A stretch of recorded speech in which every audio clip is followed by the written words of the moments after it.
Hello friends, good evening and welcome to the my channel तैयारी जीत की। तो चलिए हमें कंटिन्यू करते हैं अपना उत्तर प्रदेश लेखपाल जो 5200 पद निकले हुए थे और उत्तर प्रदेश पुलिस की जो 50,000 वैकेंसी आने वाली हैं उसके लिए हम यूपी का जो स्पेशल जीके जीएस क्लासेस है, क्रैश कोर्स है, वो हम चला रहे हैं। ठीक है, तो ये इसका पार्ट 6 है और हम पार्ट जो है 5 कंप्लीट कर चुके हैं। जिसने नहीं देखी है वो पीछे जाकर वीडियो देख सकता है। क्लियर? तो चलिए शुरू करते हैं। शुरू करने से पहले चैनल को लाइक शेयर सब्सक्राइब करना है बिल्कुल ना भूलें और बेल आइकन का बटन जरूर दबा दें ताकि टाइम टू टाइम आपको मेरे द्वारा बनाई गई वीडियो का नोटिफिकेशन मिलता रहे। तो चलिए शुरू करते हैं हम अपना क्वेश्चन नंबर फर्स्ट से। ठीक है दोस्तों, तो उत्तर प्रदेश का मैप आप देख ही चुके हैं। तो चलिए हम अपने क्वेश्चन नंबर फर्स्ट पे आ चुके हैं और क्वेश्चन नंबर फर्स्ट हमारा कह रहा है कि सर्वाधिक अनुसूचित जनजातियों के प्रतिशत वाला जिला कौन सा है। ऐसा कौन सा जिला है जिसके अंदर सबसे अधिक अनुसूचित जनजाति है। ठीक है दोस्तों, ये ध्यान से पढ़ना, अनुसूचित जाति। ठीक है, तो इसका राइट आंसर क्या जाएगा? इसका राइट आंसर जाएगा ऑप्शन बी यानी कि सोनभद्र। तो सोनभद्र एक ऐसा मात्र जिला है जहाँ सबसे अधिक अनुसूचित जनजाति हैं। क्लियर दोस्तों? अनुसूचित जनजाति है यानी कि ऑप्शन बी सोनभद्र। चलिए नेक्स्ट बढ़ते हैं। कहा जा रहा है कि सर्वाधिक अनुसूचित जनजाति वाला जिला कौन सा है। क्या कहा जा रहा है दोस्तों? सर्वाधिक अनुसूचित जनजाति वाला।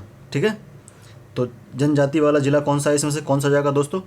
इसका राइट आंसर जाएगा ऑप्शन ए सोनभद्र। ठीक है, मिर्ज़ापुर, खीरी और गोरखपुर जो है आपका, इसमें से जनजातियों के लिए मुख्यतः कौन सा फेमस है? सोनभद्र।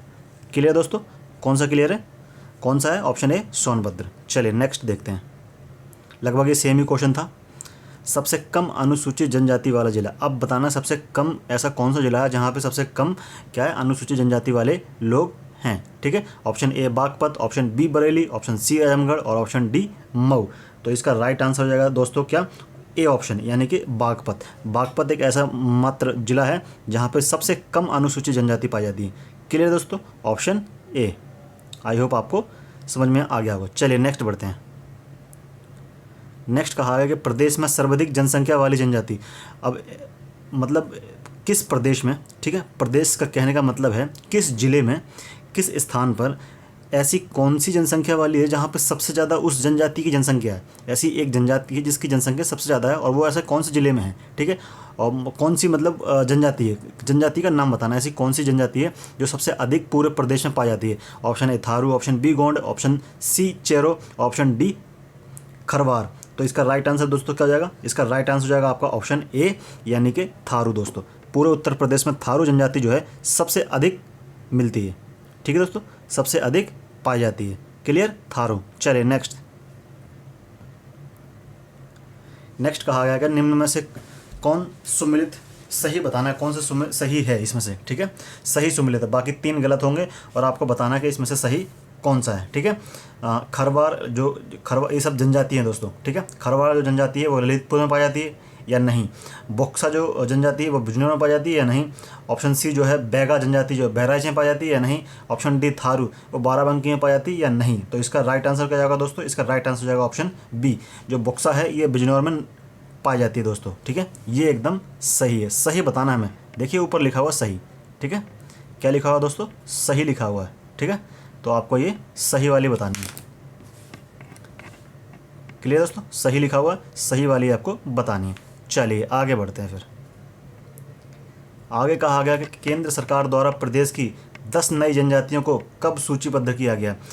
ऐसी और भी जनजाति थी जिसको ना सूचियों में लाया गया। ठीक है, ऐसी बहुत सी जनजातियाँ हैं जिसको हम लोग जानते ही नहीं है, नाम ही नहीं सुनी, लेकिन वो जनजाति हैं, अभी भी सर्वाइव कर रहे हैं। ठीक है, लेकिन अब ये क्या है, सरकारी आंकड़ों में आ चुकी हैं ये जनजाति। ये 10 जो जनजाति हैं ये कौन सी, जिनको सूचीबद्ध या आंकड़ों में लाया गया है। ठीक है, और किस वर्ष लाया गया ये आपको बताना है दोस्तों। ठीक है दोस्तों, तो ऑप्शन ए 2001 में, ऑप्शन बी 2002 में, ऑप्शन सी 2003 में, ऑप्शन डी 2004 में। तो इसका राइट आंसर जाएगा ऑप्शन सी 2003 में दोस्तों। कब दोस्तों? 2003 में। तो ये 2003 में का समय था जब केंद्र सरकार द्वारा प्रदेश में 10 नई जनजातियों को जो है सूचीबद्ध किया गया था या फिर दायरे में लाया गया था। ठीक है, क्लियर?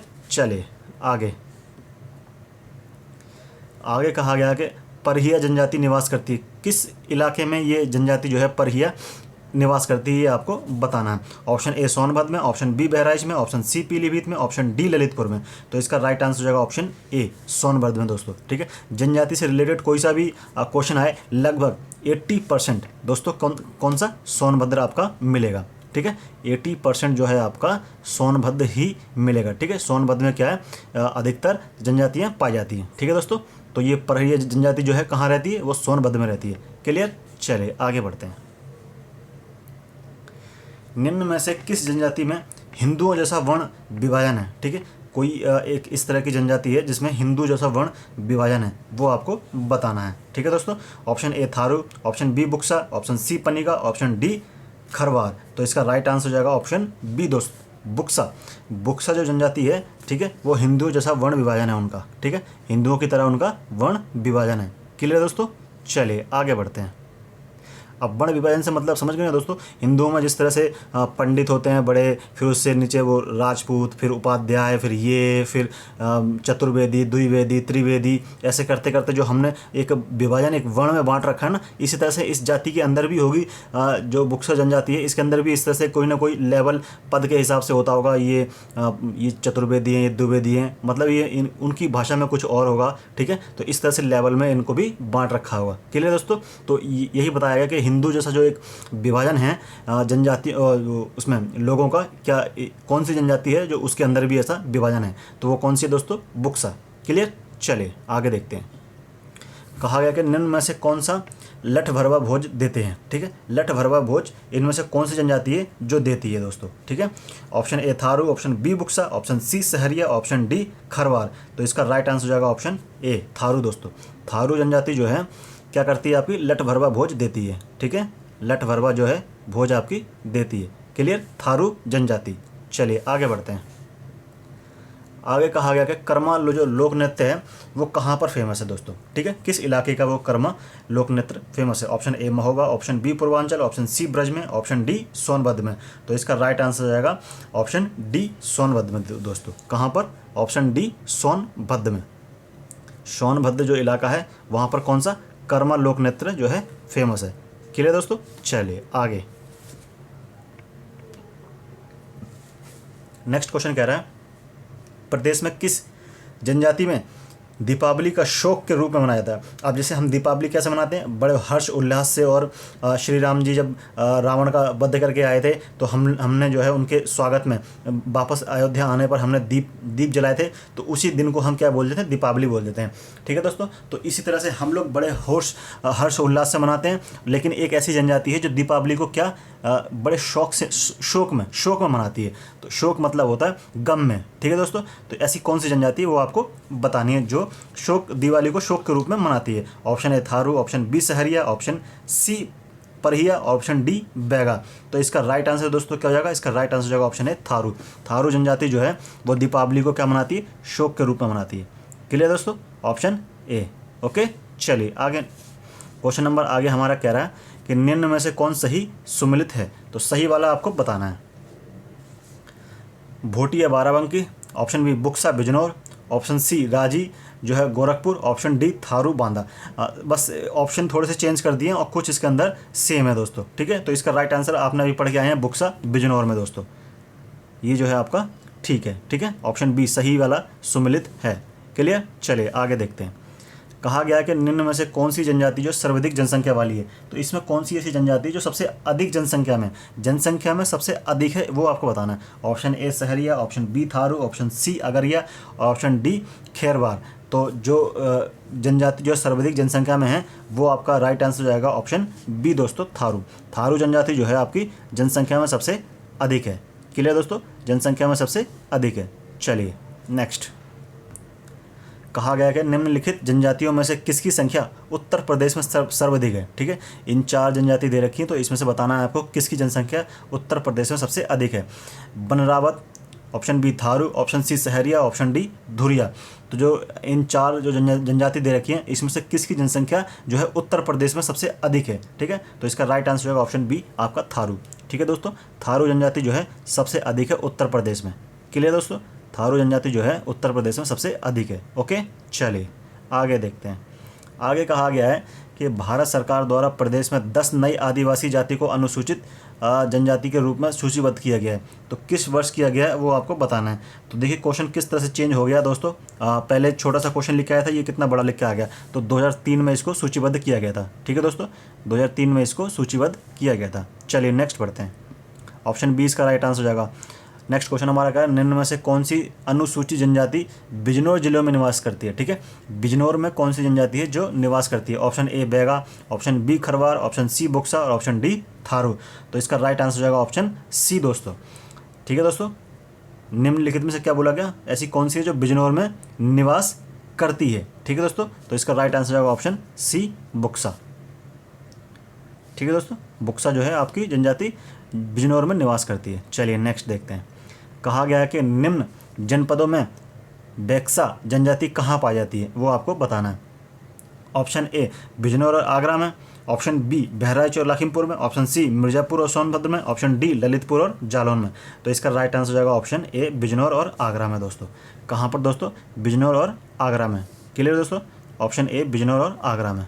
ठीक है, चलिए नेक्स्ट देखते हैं। कहा गया कि स्कूल ऑफ पेपर टेक्नोलॉजी ये किस राज्य में है, ये आपको बताना है। Option A Aligarh, option B Gorakhpur, option C Moradabad, option D Saharanpur. तो इसका राइट आंसर हो जाएगा ऑप्शन डी दोस्तों। सहारनपुर में जो है आपका स्कूल ऑफ पेपर टेक्नोलॉजी स्थित है। ठीक है दोस्तों, चलिए आगे मूव करते हैं। कहा गया कि कानपुर षड्यंत्र मुकदमा किस आंदोलन के नेताओं के विरुद्ध में था। जो कानपुर षड्यंत्र मुकदमा किस आंदोलन के नेताओं, कौन से जो नेता थे जो आंदोलन कर रहे थे उस समय पर, तो उनके मुकदमे के खिलाफ था। ठीक है, तो खिलाफत आंदोलन ऑप्शन ए, ऑप्शन बी असहयोग आंदोलन, ऑप्शन सी साम्यवादी आंदोलन, ऑप्शन डी क्रांतिकारी आंदोलन। तो इसका राइट आंसर हो जाएगा दोस्तों ऑप्शन सी साम्यवादी आंदोलन। साम्यवादी आंदोलन जो था, ठीक है, इसके जो नेता थे इनके आंदोलन के विरुद्ध था, खिलाफ था। ठीक है दोस्तों, चलिए नेक्स्ट देखते हैं। नेक्स्ट देखिए, अब बहुत इंपॉर्टेंट आ गया, आपकी योजना आ गई दोस्तों, आपको ज़रूर ये ध्यान से पढ़ना है। कहा गया है कि जो प्रथम, देखिए अब दोस्तों आराम से देखिए, कहा गया कि जो प्रथम योजना है आपकी 1951 से लेकर 1956 तक चली थी। ठीक है, प्रथम योजना जो है आपकी 1951 से लेकर 1956 तक चली थी। इसमें जो लक्ष्य अपने रखा गया था 2.1 का लक्ष्य रखा गया था और प्राप्ति कितनी हुई थी 2 की। ठीक है, लगभग हमने इसकी प्राप्ति कर ली थी। 0.1 का कहीं फ़र्क है, लेकिन हमने इसकी प्राप्ति लगभग की गई थी। तो इसको हमने क्या जो है सक्सेसफुल में मान लिया था। ठीक है, और हमने जो जिस पे हमने प्राथमिकता दी थी वो किस पे दी थी दोस्तों, कृषि पर दी थी। हमने कृषि पर प्राथमिकता दी थी। ठीक है, तो उसी जो कृषि पे दिया था तो उसमें कृषि की पैदावार में बढ़ोतरी हुई थी। क्लियर दोस्तों, चलिए नेक्स्ट देखते हैं। कह रहा है कि द्वितीय जो योजना है वो आपकी 56 से 61 में हुई थी दोस्तों।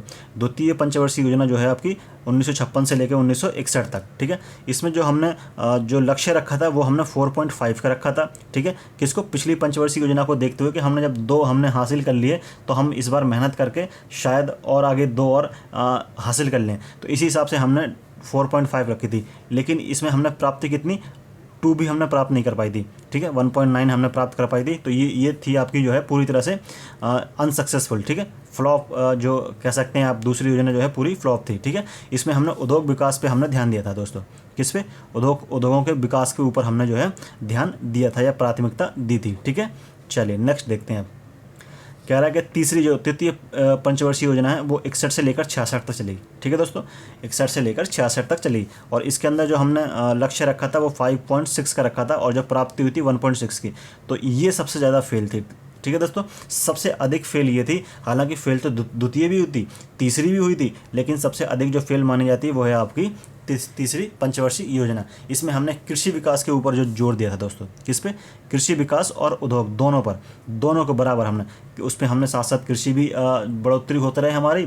ठीक है, खाद्यान्न फसलों में हमारी बढ़ोतरी होती रहे और यहाँ पर हम जो है प्रगति की, विकास की ओर बढ़ें, तो उद्योग धंधों पर भी हमने ध्यान दिया था। ठीक है दोस्तों, चलिए नेक्स्ट देखते हैं। चौथी पंचवर्षीय योजना क्या कह रहा है, इसमें जो है आपका 2 साल का गैप हो गया था दोस्तों, 67 और 68। ठीक है, 1967 और 1968 में जो 2 साल का गैप हो गया था। ठीक है, तो उसके बाद जो है आपकी पंचवर्षीय योजना आई थी 59 से। ठीक है, 69 से 1969 से लेकर 1974 तक। ठीक है, और पंचवर्षीय योजना पंच लगाया था, इसका मतलब 5 साल की होती है दोस्तों। ठीक है, जब भी शुरू होगी तो 5 साल की होगी। इसमें हमने लक्ष्य रखा था 5.7 का। इसमें हमने लक्ष्य रखा था 5.7 का, लेकिन 2.3 हमें प्राप्ति हुई थी, तो ये भी एक तरह से फ्लॉप थी।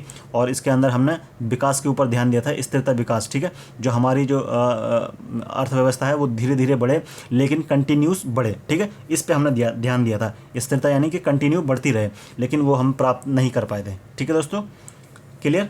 चलिए नेक्स्ट देखते हैं।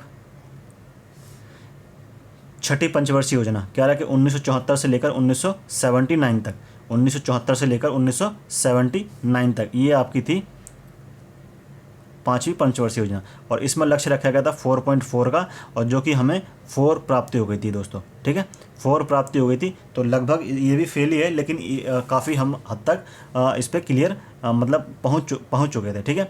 और इसमें हमने जो निर्धनता उन्मूलन, इसका मतलब है कि हमने मतलब इसमें जो प्राथमिकता पे जिस पे जोर दिया गया था कि लोग अपने आप आत्मनिर्भर बने, अपने आप को इस सक्षम, इस काबिल बना लें कि वो अपने 2 वक्त की रोटी मतलब कमा सकें, ठीक है, तो उस पर। और निर्धनता का मतलब गरीबी से दूर, ठीक है, गरीबी से दूर अपने आप को कर सकें, तो उस पर जोर दिया गया था सरकार ने, ठीक है, निर्धनता उन्मूलन और आत्मनिर्भरता पे, ठीक है दोस्तों।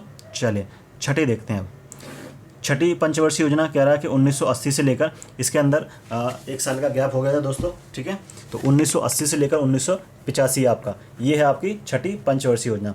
और इसमें रखा गया था आपका 5.2, ठीक है, 5.2 रखी गई थी इसमें, और हमें 4.8 जो है प्राप्ति हुई थी। तो इसमें भी हमने, क्योंकि हमारी जो इससे पहले जो पांचवी पंचवर्षीय योजना थी वो हमें प्राप्ति नहीं हो पाई थी, ठीक है, तो इसका हमने लक्ष्य भी इसका जो लक्ष्य था हमने यही रख दिया था, निर्धनता उन्मूलन और आधुनिकीकरण। इसके अंदर हम फिर टेक्नोलॉजी की तरफ बढ़ते गए कि हमें भी टेक्नोलॉजी, तो कंप्यूटर आया इसमें, ठीक है, जो परम जो हमारा कंप्यूटर है, तो कंप्यूटर टेक्नोलॉजी, मोबाइल, इन सब की चीज़ें भारत में आनी शुरू हो गई थी, ठीक है दोस्तों। तो टेक्नोलॉजी पे छठी जो पंचवर्षीय योजना था इसमें हमने टेक्नोलॉजी पे ध्यान दिया, ठीक है। देखिए अब नेक्स्ट देखिए, 7वीं पंचवर्षीय योजना कह रहा है कि 85 से लेकर 90 तक, ठीक है, इसमें हमने लक्ष्य जो रखा था 5 का, हमें प्राप्ति हुई थी 4.4 की, ठीक है। और इसमें हमने अच्छी तरह से, पूरी तरह से आधुनिकीकरण और आत्मनिर्भरता, ठीक है, यानी कि लोगों को अपने आप सक्षम बनाएं और टेक्नोलॉजी की तरफ हम मूव करें, ठीक है, हम भी दूसरे देशों की तरह 2G 4G 5G की तरफ बढ़ें, ठीक है। लेकिन उस समय पर तो इंटरनेट आना बहुत ज़्यादा ही, क्योंकि हमारे पास मोबाइल ही अच्छी तरह से नहीं आए थे, ठीक है, टावर अच्छी तरह से नहीं लगे थे, टेक्नोलॉजी का मतलब भरपूरता से हमने उपयोग ही नहीं किया था, ठीक है। तो उसी के ऊपर हमने ध्यान दिया है, टेक्नोलॉजी के ऊपर, 7वीं पंचवर्षीय योजना में। चलिए नेक्स्ट देखते हैं। 8वीं पंचवर्षीय योजना आपकी 92, 2 साल का इसमें गैप हो गया था 90 से, ठीक है, तो इसमें जो है 1992 से लेकर 1997, इसमें 6 का लक्ष्य रखा गया था, ठीक है, 6 का लक्ष्य रखा गया था, और 4.9% जो है हमको प्राप्त हुई थी, इसमें लक्ष्य प्राप्ति हुई थी। इसमें हमने मानव संसाधन का विकास, ठीक है, मानव संसाधन विकास का हमने क्या, इसमें हमने प्राथमिकता दी थी, क्लियर दोस्तों, मानव संसाधन विकास के ऊपर हमने प्राथमिकता दी थी। चलिए अब देखते हैं 9वीं पंचवर्षीय योजना कह रहा है कि 1997 से लेकर 2002, ठीक है, 1997 से लेकर 2002, इसमें हमने 7 की लक्ष्य रखा था और 4 हमें प्राप्ति हुई, तो ये भी फेलियर है, लगभग सारी फेल ही हुई हैं उसके बाद तो, ठीक है दोस्तों। तो उसके इसमें हमने किस में प्राथमिकता दी थी, ये दी थी हमने ग्रामीण और कृषि विकास पर, ठीक है, ग्रामीण के लोगों का जो है इस काबिल बनाया जाए कि वो ना क्या हुआ कि लोग शहर की तरफ पलायन करने लग गए थे, कृषि से उनका रुख, क्योंकि कृषि में जो है बढ़ोतरी नहीं हो रही थी, ठीक है, उन्हें उनका समर्थन मूल्य भी नहीं मिल पा रहा था, तो इसी तरह से वो सोच रहे थे कि हम कृषि को छोड़कर शहर की तरफ। तो सरकार ने क्या किया कि किसानों के जो जीवन के लिए उन्होंने कुछ कदम उठाए, कुछ योजना चलाई, ठीक है, ग्रामीण विकास के लिए, और गांव में ही लोगों को सुविधा देना शुरू कर दिया, और कृषि के ऊपर उन्होंने जोर दिया, ठीक है, कृषि के में ताकि वृद्धि हो सके, विकास हो सके, तो उनके ऊपर उन्होंने जोर दिया, क्लियर। चलिए 10वीं देखते हैं। 10वीं पंचवर्षीय योजना क्या कह रहा है। 10वीं जो पंचवर्षीय योजना है उसमें अपनी 2002 से लेकर 2007 तक इसका समयकाल था, और 7.6 इसका लक्ष्य रखा गया था, लेकिन 5.2 इसकी प्राप्ति हुई थी, तो ये भी एक तरह से फेल हो गई थी दोस्तों, ठीक है, ये भी एक तरह से फेल हो गई थी, ओके। और इसमें कृषि विकास, ठीक है, कृषि विकास के ऊपर है। फिर उसके बाद हमने लगभग जो है अधिकतर कृषि विकास पे ही हमने जोर दिया था, ठीक है, क्योंकि हमारी जनसंख्या बहुत तेज़ी से बढ़ रही थी, खाने की जो है आपूर्ति पूरी नहीं हो पा रही थी, इसलिए सरकार ने जो है कृषि कार्यक्रम पे, कृषि से रिलेटेड योजनाओं पे बहुत ज़्यादा जोर दिया है, ओके। चलिए आगे देखते हैं 11वीं जो है 11वीं पंचवर्षीय योजना कह रहा है कि 2007 से लेकर 2012 तक, ठीक है। 11वीं पंचवर्षीय योजना है ये आपकी। 10 की इसकी प्राप्ति रखी थी, लक्ष्य रखा था, लेकिन 7 हमें प्राप्त हुआ था। कृषि एवं संचार, इसका मतलब है आपका, देखो अब संचारात्मक का मतलब है कि लोग जो है टेक्नोलॉजी की तरफ बढ़ें, ठीक है। और कृषि तो अपना एक लक्ष्य रहा ही है, उसको तो हम साथ साथ में लेके चले ही हैं। लेकिन अब देश में एक क्रांति आ गई थी, एक समय आ गया था, एक मॉडर्नाइजेशन आ गया था कि अब देश जो है ऊपर उठकर चले, ठीक है। तो देश जो है 3G 2G 3G के पास आ चुका था, टेक्नोलॉजी हमारे देश में आ चुकी थी। बशर्ते ये थी कि उसको इस्तेमाल किस तरह से किया जाए, उसको लागू किस तरह से किया जाए, ठीक है। तो हमने ये जो पूरी तरह से संरचना बना दी थी एक, ठीक है, कि हम टेक्नोलॉजी को इस तरह से लेके आएंगे, इस तरह से हम इसको बढ़ावा देंगे। तो ये सब चल रहा था सरकार में, ठीक है। तो ये योजना के थ्रू ये सारे के सारे कार्यक्रम चलते रहे। चलिए नेक्स्ट देखते हैं आखिरी 12वीं पंचवर्षीय योजना, ठीक है। 12वीं पंचवर्षीय योजना 2014 में दोस्तों इसका नाम पंचवर्षीय योजना का नाम बदलकर क्या रख दिया गया था, नीति आयोग रख दिया गया था, ठीक है, नीति आयोग। और इसके अध्यक्ष जो होते हैं प्रधानमंत्री होते हैं, ठीक है। तो ये बस ये जो आखिरी पंचवर्षीय योजना थी 12वीं, ये 2017 तक चली, ठीक है। लेकिन इसका नाम 2014 में ही बदल दिया था। 2012 से लेकर 2017 तक 10 की इसकी क्या रखी थी, लक्ष्य रखी थी, लेकिन प्राप्ति इसकी नहीं हो पाई, ठीक है। इसमें था समावेश के साथ टिकाऊ, धरणीय और पोषणीय विकास। इसका मतलब है कि अगर देश अगर साथ साथ बढ़ रहा है तो उसके साथ साथ जो देश में रहने वाले लोगों हैं उनका भी विकास होना चाहिए, संसाधन का विकास होना चाहिए। देश में जितने संसाधन हैं, ठीक है, जैसे अपने यहाँ बहुत सारे संसाधन हैं लेकिन हम उसका इस्तेमाल नहीं कर पा रहे, जैसे कोयला हो गया, थोरियम हो गया, पेट्रोलियम हो गया और अयस्क हो गया, लोहा अयस्क हो गया। इस तरह से जो है हम खनन में जो बहुत पीछे थे। तो टेक्नोलॉजी के थ्रू और दूसरे देशों की सहायता के द्वारा जो है हम समावेशी विकास भी कर पाए, ठीक है। ये इसका मतलब है हम साथ साथ सबको लेकर चल पाए, टेक्नोलॉजी के साथ साथ चल पाए, मॉडर्नाइजेशन के साथ साथ चल पाए, और लोगों का विकास हुआ, लोगों को द्वारा विकास किया गया, और जो है सरकार के द्वारा विकास करते हुए भारत को एक इस स्तर पे लेके आ गए, ठीक है, कि वो विकास के दौर में आगे रह सके। क्लियर दोस्तों। तो ये थी आपकी पंचवर्षीय योजना। एक बार आप जरूर पढ़ें इसको, ठीक है, सन याद रखें, ठीक है। आपको कुछ ये अगर प्राप्ति याद ना हो तो इनको रखने की कोई याद नहीं है, सिर्फ आपको पहली पंचवर्षीय से लेकर 12वीं पंचवर्षीय तक याद करना है, उनके सन याद करना है, और लक्ष्य उस पर मतलब क्या प्राथमिकता थी वो आपको रखनी है। जैसे कि 5वीं पंचवर्षीय योजना में क्या उसका उद्देश्य था, 6ठी में क्या उद्देश्य था, या क्या प्राथमिकता थी, ठीक है, ये आपको याद रखना है। क्लियर दोस्तों। चलिए, तो आई होप आपको वीडियो समझ में आ गई होगी। अगर वीडियो अच्छी लगी है तो चैनल को लाइक शेयर सब्सक्राइब करना बिल्कुल ना भूलें, और बेल आइकन का भी बटन भी दबा दें दोस्तों, ठीक है। तो चलिए अब मिलते हैं आपसे नेक्स्ट वीडियो में।